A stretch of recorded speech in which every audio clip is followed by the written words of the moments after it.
de la malgouvernance, le chef de l'État a dit ceci, je cite, « Quand je parle de la malgouvernance, c'est des uns et des autres, de tout le monde, des institutions, de l'administration, de la justice, de la société civile, des producteurs, etc. » En d'autres termes, tout le monde est responsable de la malgouvernance, sauf Yahya Boni. Cette situation fait appel à quelques interrogations. Lorsque les députés, toutes tendances confondues, avaient rejeté le vote du collectif budgétaire de 2008, qui a pris une ordonnance rendant exécutoires les dépenses contestées par les députés, qui a bradé le patrimoine immobilier du pays aux promoteurs immobiliers, je veux parler des plages, qui a fait équiper le palais des hôtes de marque au palais de la République pour près de 3 milliards de francs CFA, qui a accepté que le Bénin débourse près de 4 milliards juste pour acheter des équipements de sécurité pour un sommet.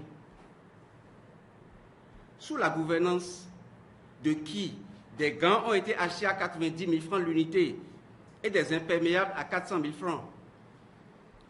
Sous la gouvernance de qui le contrat numéro 651-MDEF-MUHRFLEC d'un montant de plus de 1 milliard a été attribué à une société le 8 octobre 2007, alors que le devis support du dit marché date du 28 novembre 2007.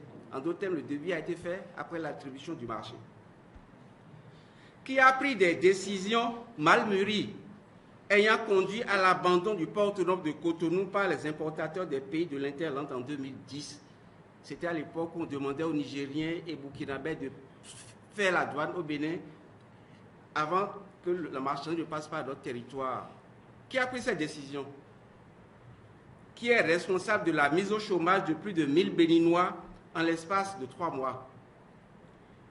Qui est responsable du braquage des magasins des opérateurs économiques et l'arraisonnement de navires en haute mer?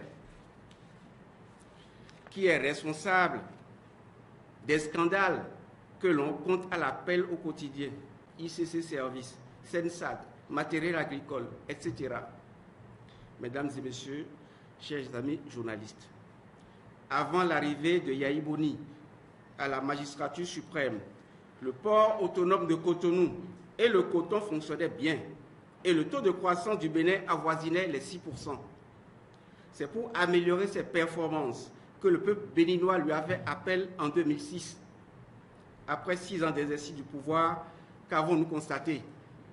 Que le port de Cotonou a chuté en activité, que la culture du coton a perdu de ses performances malgré les nombreuses descentes du chef de l'État dans les champs de coton, que la vallée de l'Ouémé attend toujours sa mise en valeur, ce qui montre un échec total du projet de société présenté au peuple béninois pour se faire élire en 2006, que les machines agricoles chèrement acquises ont été une dilapidation des fonds de l'État.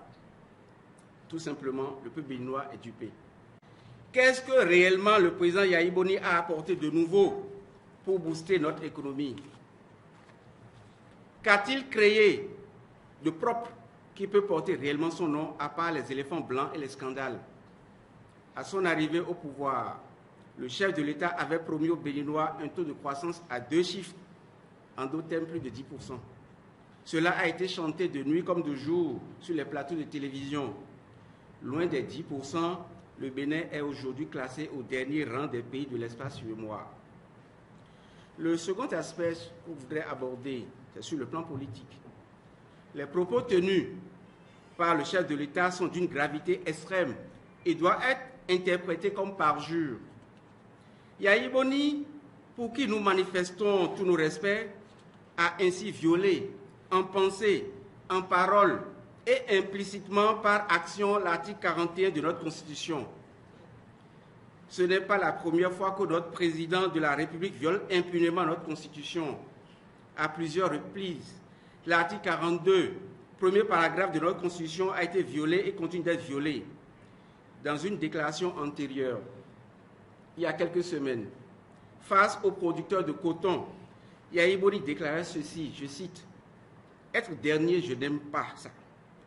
Pendant le sommet, j'ai baissé la tête et tout le monde me regardait. J'avais tellement honte. Ah Seigneur, je préfère la mort. Quelle humiliation, parce que le Wasangari n'aime pas la honte. Fin de citation. Si le Wasangari n'aime pas la honte, quelle est l'ethnie au Bénin qui aime la honte? Est-ce le Ditamari, le Somba, le Dendi, le Goum, le Fon qui aiment la honte? Ces propos sont empreints d'un esprit de régionalisme grave et inacceptable venant d'un chef d'État. Il y a quelques jours, lors de son entretien du 1er août, il est allé donc encore plus loin en disant sans le moindre respect pour le peuple béninois. Il a dit devant les caméras, ils sont trop petits. C'est le peuple avec Dieu qui m'a mis ici. Je vais leur montrer que moi aussi j'ai du monde derrière moi dans le Bénin profond. C'est où le Bénin profond? On pourrait penser qu'il s'agissait, lorsque nous avons entendu ces propos, nous avions pensé qu'il s'agissait d'un lapsus. Mais quelques instants plus tard, il frappe encore plus fort. Et je le cite à nouveau. Il parle comme si je n'ai pas mes partisans dans le Bénin profond. Ils n'ont qu'à réunir leurs gens, je vais faire autant et ils vont s'affronter. Je les attends. Chers amis, mesdames et messieurs, l'intégrisme s'installe progressivement et dangereusement dans notre pays. Cet intégrisme qui prend dangereusement l'allure d'un État voyou, où la voyoucratie devient l'expression de répression des libertés politiques, comme nous avons vu il y a quelques jours, ici même au Champ d'Oiseaux, pour empêcher un parti de l'opposition de tenir une conférence de presse. Un État voyou où l'arbitraire prend le pas sur la raison et le droit, au point de faire opérer des braquages des biens d'autrui par l'armée républicaine. Face à la gravité de tout ceci, les tentatives de solution comme des forats économiques ou de gouvernement d'union nationale sous le seul et même Yahi ne serait qu'une perte de temps. Nous encourageons le chef de l'État à avoir en esprit l'intérêt supérieur de la nation, comme l'a démontré le président Mathieu Kérékou en 1989. Ce n'est pas une honte que de reconnaître son échec. Docteur en économie, entouré de ses nombreux ministres Médine BCAO et Médine BOAD, il a définitivement enterré le mythe des hauts cadres des finances et institutions internationales comme seuls capables de diriger un pays. Yahi Boni a entraîné l'économie béninoise dans le chaos. Aujourd'hui, seule une thérapie de choc peut sauver le pays. Sursaut patriotique invite la classe politique, la société civile, le clergé, la presse et tout le peuple béninois à prendre ses responsabilités. Le système Yahi Boni seul aura du mal à redresser le désastre qu'il a créé.